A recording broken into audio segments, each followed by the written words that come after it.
everybody. My name is Luanna, And I'm Linus. and this is ÉCU Interns Chronicles. Thank you for tuning, and today we'll be talking about the Nuit Blanche. So, Linus, do you know exactly what is the Nuit Blanche? Actually, I don't. I just assumed that it was this kind of night in Paris where you go out and drink and party like all throughout the night. But like, is it something different? Well, actually, I wasn't really aware of what would happen during the Nuit Blanche, but actually something exclusive to Paris, and it's an opportunity for Parisians and people in the city to discover contemporary artists. Oh, and okay. Contemporary art in all of its forms. Okay. And yeah, basically in that night, a lot of different establishments are open to the public. There are concerts, and people just have the opportunity to enjoy art for a night, which is actually a different form, right, of enjoying art. Right. Yeah, like enjoying it throughout the night. Basically, you're in a whole different state of mind most of the times than if you would go during the day, like to a museum or, for example, like we did to a cinema, right? Yes, we went to the Filmothèque du Quartier Latin, which is a cinema. Her favorite cinema in Paris. It is my favorite cinema in Paris, and it's in Rue Champollion in the 5th. And Linus, could you tell them a little bit about what exactly we did there? Well, sure. We went at midnight to see basically a curated program of different movies that lasted all until 6 in the morning, and they were playing in 2 different rooms in the cinema, and you could choose which ones you would like to go to, because it was 6 movies in total, 6 full feature films, and then 1 short film to fill a time gap. And we could just switch around, see any movie we liked basically, and stay up all night. Actually, it was also a collaboration between the cinema and the Contre-Plongée, Oh, really? which is the cinema magazine. Oh, So I think that's why they had such an interesting vibe. Everybody was in such a light mode and excited, and I think it was also because of the members of the magazine. yeah, that's cool. Yeah, and my favorite part about it actually is the freedom that they give us to choose our films and mix and match. Yeah, Like, I'm sure that most of the people that went there didn't see the same selection of movies. yeah. So Everybody was just mixed, like changing rooms, sometimes mid-film as well. Like they decided I don't really like this movie, so I go into the other room and see if that movie's better that they're playing there, even though if they would have missed something at that point. But still, it's pretty cool, isn't it? yeah, I mean, everybody leaves the Filmothèque with different experiences, right? Yeah, I left it being completely drained of energy, but you were pretty happy about the selection they showed, weren't you? Yeah, Like, and I mean, even the two of us, we had different experiences. yeah. Like the two of us, we had different selection of films in a way or another. But we saw all of them. We saw the same films together. Which one of them was your favorite that we saw there? My favorite was probably the last one, The last one. which was Blood Simple by Joe Cohen, Mm-hmm. and it was the last film we watched. And actually, I feel that most of the people chose the other option, which was The Hangover. Really? Yeah, I don't know. I have this impression since Okay. it was in a bigger room. Yeah. But I loved Blood Simple. I would never expect to like it that much. Honestly, I thought at this point I would be so done because it started at I was. 4:50. Yeah. But it was. I'm glad you had a good time at least. I had a good time before when we went to see Fear and Loathing in Las Vegas, which I had seen before, but seeing it with a crowd was a whole different thing because it was so. I think the movie is really funny. It's like about this. It stars a young Johnny Depp. They go on a road trip to Las Vegas, basically taking drugs the entire time. And I thought just the way it was put together, it was filmed, was really creative, and the subtext, the context of the Vietnam War was also pretty nice. And seeing it with a crowd was just so much fun because everybody was laughing and everybody was like looking at the insanity and stuff. So yeah. Yeah, it was such a light mood actually. I'm glad that you had a good experience, but on the other hand, I didn't really That's fine. Yeah, I don't know. I didn't really enjoy that film as much as you did, but it was interesting. It was an interesting experience, especially to see it in that setting. Yeah, I mean the other option would have been Drive, right? Yeah. The movie with Ryan Gosling, also very good, but a very different cinema experience because it's a very quiet, stoic movie. The soundtrack's amazing though. Yeah, but the first one we saw, Phantom of the Paradise, I was expecting to like that actually a lot more because it was like a rock opera. But I ended up I thought it was okay, but that's like kind of the thing when you switch around in the cinema, like you don't know what you're gonna get, and then if you know, then you know maybe with a crowd you're gonna have a good time. Yeah. But I think that's also why it's important to like curate a night like this, would you say? Definitely. First of all, I don't know. I think it's really interesting to put these 6 films together. I don't know about you, but I didn't have any clue of any of them. Okay, I have never heard of any of them. I have seen The Hangover, right. but it's not one of my favorite films. And I have heard about Drive, but all the others, I had never heard about them. So I just let myself guide of their programmation. I felt like they made a selection that was very akin to like, oh, something that would like in earlier times when midnight movie theaters were very popular, like for insomniacs, especially like in Taxi Driver, the main character, he goes to midnight movies because he can't sleep. So he can sleep there. So because some images are just putting him to sleep or whatever. But like I think they chose like movies that fit in this kind of bracket of being like, oh, this is something that's supposed to be exciting or moody or fits the night setting.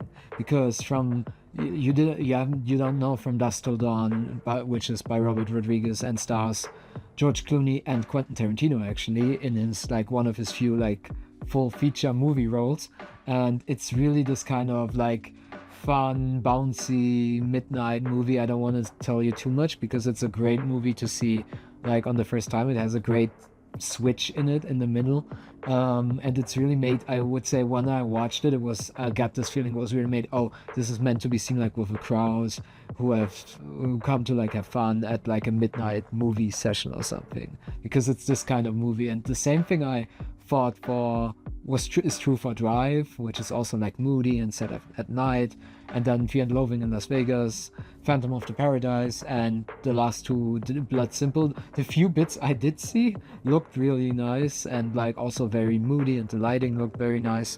Yeah, but I think they made this kind of selection based on, oh, what would fit in like this midnight night movie context, maybe.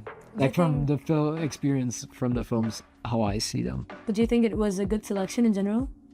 Oh, I think so. Like if they kept with the theme, they did a good job sticking with like the theme of midnight movies. It wasn't maybe paced as effectively as you would hope for, or what, because like I said, I had trouble like staying awake for the last movie, which is a shame because you said it was really good, and like I said, the parts I saw were really good.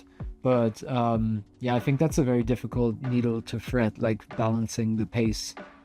Definitely. Maybe thinking about our experience and our film choices in the night, I would maybe have switched the first one and the third one we saw. Yeah. That is, as in the first film being Blood Simple, which is more slow paced, more of a mystery. That's and true. More crime related. So it's, as you said, moody. Yeah. And maybe the last one of them to wrap up the night, let's say Phantom of the Paradise, because that way we would make sure people are awake, because that's such a energetic movie, Very and full of soul. I loved it very much. When we spoke about it, I had the impression you didn't like it as much as me. I appreciated it though. I have to say I appreciated it, especially the song choices and the music, the way it was filmed, because it was Brian De Palma, so it was filmed very well, and it was just like nuts. It was crazy. So I did like those, and the costume design was great too, like at points. So I liked those aspects, but like maybe it was also because I just like started into the night. I was kind of funny enough, I was napping, like not napping, like falling asleep, but like briefly like resting my eyes during that movie, but not during Fear and Loathing. Maybe because I already knew, but like, yeah, no, I appreciated Phantom of the Paradise. But I'm getting your point. Like, it would have been a better choice with that maybe at the end because it's louder, it's more energetic and stuff, you know. Yeah. Yeah, I don't know, maybe to make sure that people can stick with the screenings until 6, 7 a.m. Yeah. But I really loved all the films anyways, and I think that's the importance of a good programming, Yeah. and especially in such a complex night like the Nuit Blanche. Yeah. It's such an important task actually. It was a great idea of going, especially since they also gave us a free pain au chocolat at breakfast, which was much appreciated. It was the breakfast of champions, right? Yeah. We took yeah. And also, like I told you, biking home was really nice at 7 in the morning on a Sunday in Paris because Paris was empty. And it was just like the morning was just settling in. Even though I was like completely almost dead, but like still it was kind of nice, like biking home from the Filmothek. And the Filmothek is a great theater. Like the rooms, the blue room and the red room, the color separation. The people you meet there are pretty cool because they're also like mostly film people. Yeah, We like to see like older movies. I always felt that the Filmothèque du Quartier Latin is a really young cinema in all senses. Yeah. Like the film selection, the public in general. Yeah. It's a really young soul. Right. Even if we can see even elderly people in the screenings for the Nuit Blanche, the general feeling of the night was really fresh. Everybody was really excited to be there. And also, even though it's the 23rd Nuit Blanche, it was the first Nuit Blanche at the Filmothèque, Okay. which was, I imagine, a really interesting time, not only for us, which are newcomers in Paris, but also to the general public that always goes to the Filmothèque. Yeah. And the Nuit Blanche is always on the 1st of June? Yes, it is always in the 1st of June. Okay, no matter what day the 1st of June is. Like, Yes. okay, it's not weekend dependent, so the 1st of June is always the Nuit Blanche. Actually, it's a good question. Now that you're saying, I suppose... I mean, it's at the beginning of June, pretty much. Yeah, So that's the first week important of thing. June, maybe, Yeah, so yeah. everybody who comes to Paris should definitely check it out. Because, like, no matter what kind of contemporary art you're into, like, I'm sure you can like find something on that night. There are definitely ideas for every taste in Yeah, art. of course. And Linus, I would like to ask you a question. Okay, go ahead. If you had the opportunity to add one film in the programming of the Nuit Blanche at the Filmothèque, which one would you choose? At the Filmothèque. Yes. For as like a midnight movie. Yeah. During the Nuit Blanche. Just in the Filmothèque in general. If you were the programmer for the Nuit Blanche Okay. and had to program a screening for the one we went Yeah. the other day, which film would you add if you had the possibility to? The one thing I was kind of missing, well, no, From Dusk Till Dawn filled that gap because I would have liked like a grindhouse style horror movie in there, or something more grindhouse-ish, like an old like oldish movie. But From Dusk Till Dawn actually did fill this description. I would, yeah, like the thing for me, it has to be like a movie that fits the vibe, like at the night. So one movie that's like very talked about as being like a cult classic and popular at midnight screenings is Spring Breakers by Harmony Korine. Is very a movie that I find very interesting, that I would think people would be interested in seeing, especially during the night because of all the neon colors and stuff. But apart from that, that's a difficult question because it would definitely be something short. I thought leaving Fear and Loathing in Las Vegas was kind of an odd choice because it ran for almost 2 hours, whereas most of the other films just ran for like the longest one being Dusk Till Dawn, like 1 hour and 40 minutes. So I would definitely choose something shorter because like I said, Fear and Loathing a bit long. I can't actually say. Maybe Evil Dead by Sam Raimi, like a classic Sam Raimi horror movie, something like that. Evil Dead 2 would be great, I think. How about you? What would you choose? I don't know why. When I heard about the possibility of going to the Filmothèque for the Nuit Blanche, as in watching films until 6 a.m., only one film went through my mind, which is After Hours by Scorsese. Ah. And I think it could have been a great fit, either for the first film of the night or the second, because I think it's a film that puts us in the mood. Okay. Because it's such a metaphorical choice, because it's about the night, Right. and it's about the life beyond the life. It's about how the world is when people are already asleep. Yeah. So it's kind of an underworld, and I think this could be a great entrance card for the night. So maybe I've after not hours. seen it. You're selling it really well right now. I want to see it. I want to see it. Yeah. We should watch it in one of these nights. At the Filmothèque, definitely. Yeah. Or maybe we organize like a late in the evening session. Yeah. I think it's a movie that is made to be watched at night. Nice. But well, how did you feel about the Nuit Blanche in general then? I liked it. Would you like to come in other years? What would you have liked to do if we didn't go to the Filmothèque?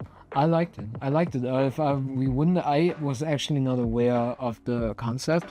I thought it was just like another night where you could go to museums for free, since it wasn't a Saturday. So I thought like, oh, it was a free museum night. But like, I would definitely, like, if I was here in Paris again at that time, I would definitely check it out again.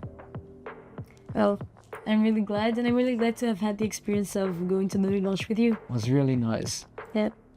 Well, thank you very much for listening to us.